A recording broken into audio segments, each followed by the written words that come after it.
5 into the wood. I'm not pushing it.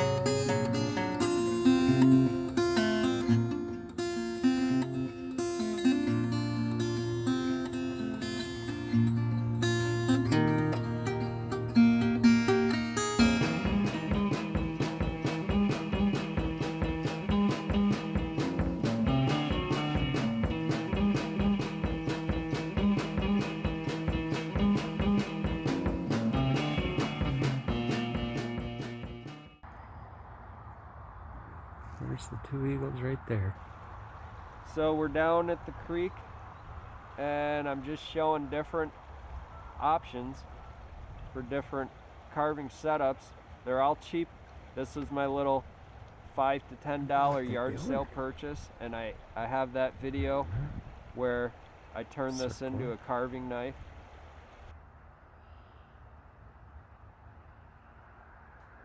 They keep circling back and forth here.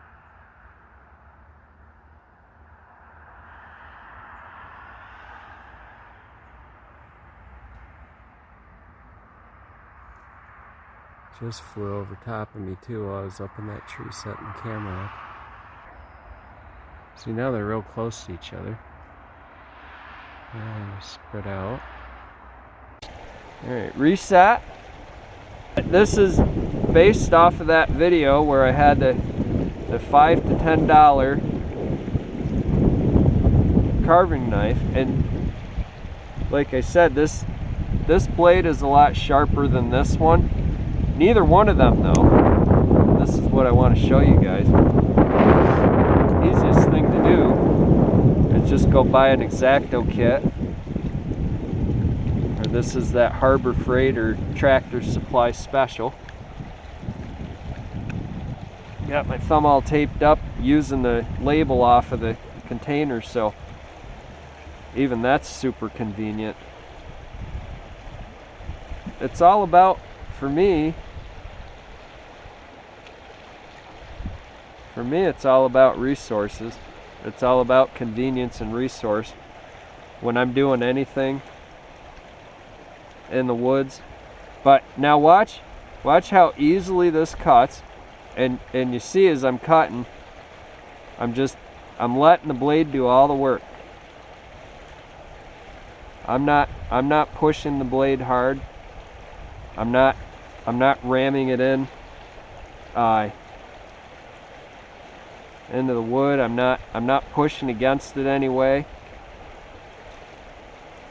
This is why I love these X-Acto knives and utility knives, because you can do this kind of thing. You can sit down here all day, just kind of chip away and outline the areas that I want to remove. And what I'm trying to do is 2 chain links here. So you want to start in, you kind of imagine, or you can draw it in, you can mark. I don't go all the way to the end here, I go back. You know, it's a chain link, so I want to stay mostly within the shape of the link. So you can establish the shapes of your links first. And this is fun here too, guys, just showing you a little stick of wood. This is actually a piece of kiln dried dowel rod, so it's super hard, super tough to cut. This is where we get hurt doing things like this. This is why I say tape your thumb up, wear a glove on the other hand if you think you need to. Just keep your fingers out of the way if you do slip, and don't get in too big of a hurry. See, I start here. I start there, not way up here. I start here, and I just pull it out. And these are my little sliver cuts. And then, see, I go out a little bit from this guy, and then I go right alongside this guy, like that. And so I keep doing that back and forth.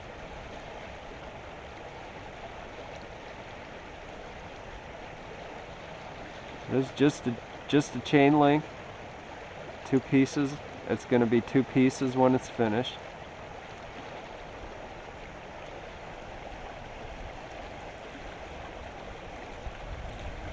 And this is why I like the X-Acto knives or the utility knives. I'll show you with this guy. You can do it with a real big knife too. Just get comfortable with it. And just let the blade do the work. If the blade's not doing the work, you need to change the tip. You need to change the blade out. It's dull. That's the whole secret to these disposable blade knives. And this is where you could easily, I could slip here and go there, right? So I want to keep everything supported so that I'm comfortable and I'm easy with handling it. And right now the blade on this, I've used this before. Even though it feels pretty sharp, it's not. It's not as sharp as I'd like.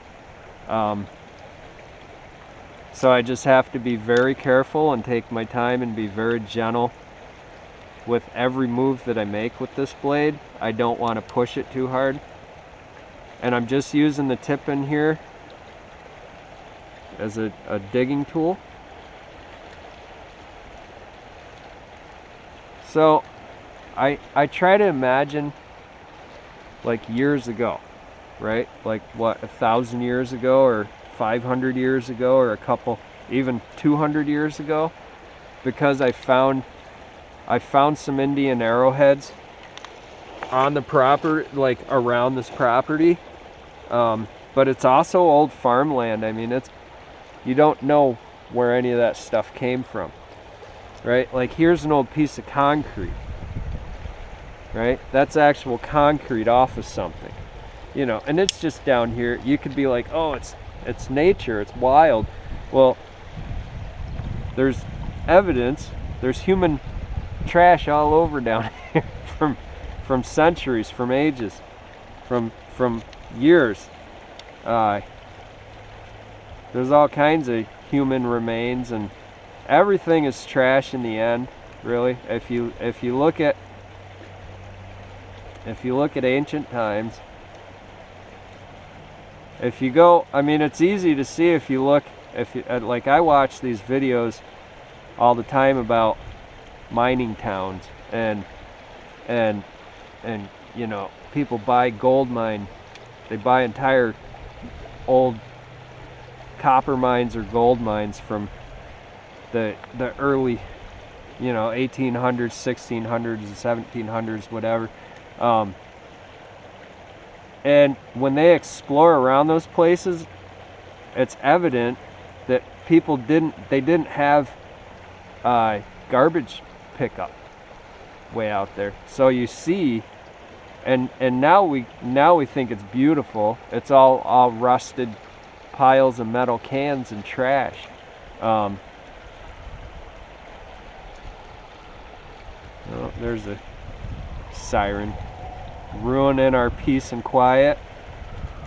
But it's amazing to me that no matter where you go in the world, you're going to find either drifted in evidence of human beings, or you're going to find just where they left, because they're up in the mountains mining for years and there's no trash pickup.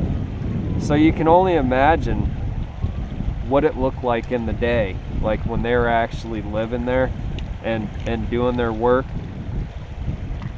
It must have looked like a trash pile, you know. People have these notions, and you even see in Western movies, they didn't show trash piles, but there's the eagle. Oh my God, guys. There's a young eagle. There's a young eagle. Watch.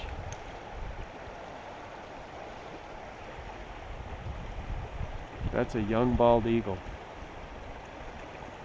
How cool is that? Just happened to be here when we're down here. Lucky us, huh? There she goes. Just going by.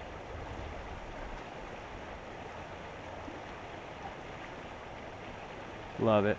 I love being down here. It's so cool.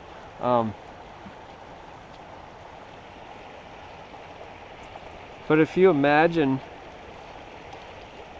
those pioneers, explorers, you take all the Western days and paint mountains of trash everywhere into those scenes.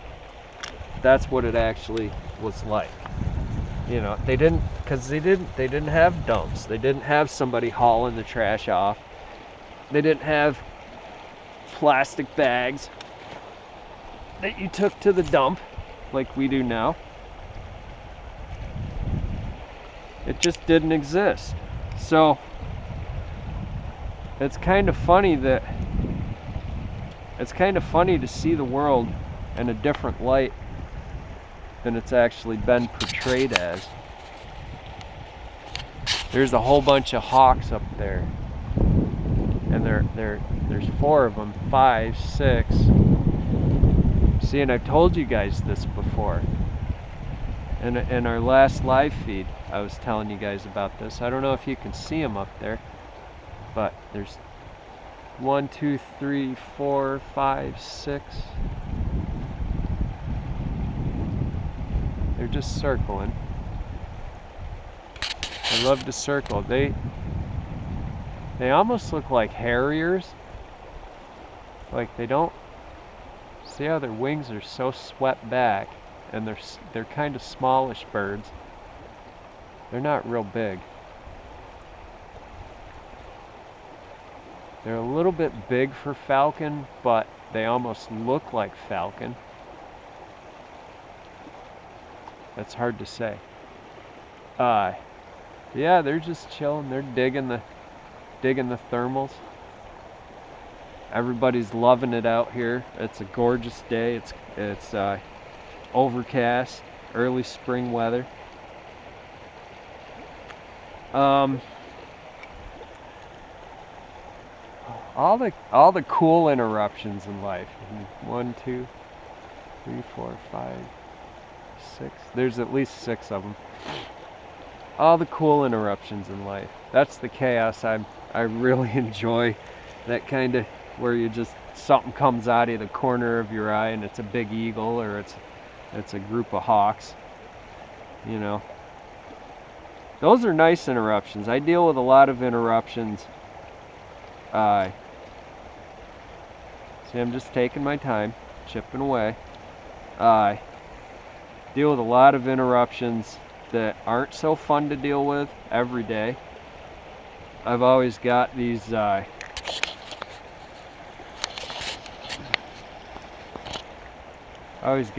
phone apps barking at me because that's where I make a lot of my living. So this being as dull as it is, I'm gonna try to change it here. Oh, we got some people. What's up, people? What's going on, everybody? How's life? How's life? Is it good for you guys? It's pretty good right now for me. Because I'm down here hanging out at the water. I'm taking time. Taking time for myself and bringing you guys along. I wanted to do this. I've been wanting to do this for a long time. So, I'm going to change the blade.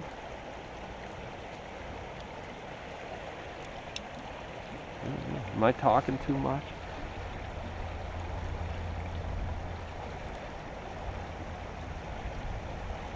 That looks like a nice new one, so I'm going to go with that. So we saw the eagle, one of them. That was a young one.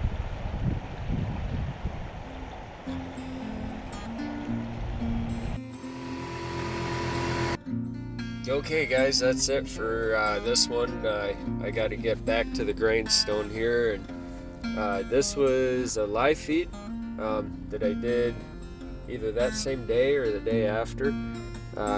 been playing around with the live feeds, having a lot of fun there, bringing people to job sites with me and the shop, or bringing you guys around wherever I go. It's kind of fun sometimes. Well, I hope everybody has a great week and a good weekend. Hope you got something out of this, if nothing more, just to see some eagles and hawks flying around and listen to some water running. Stay good, everybody. We'll see you next time.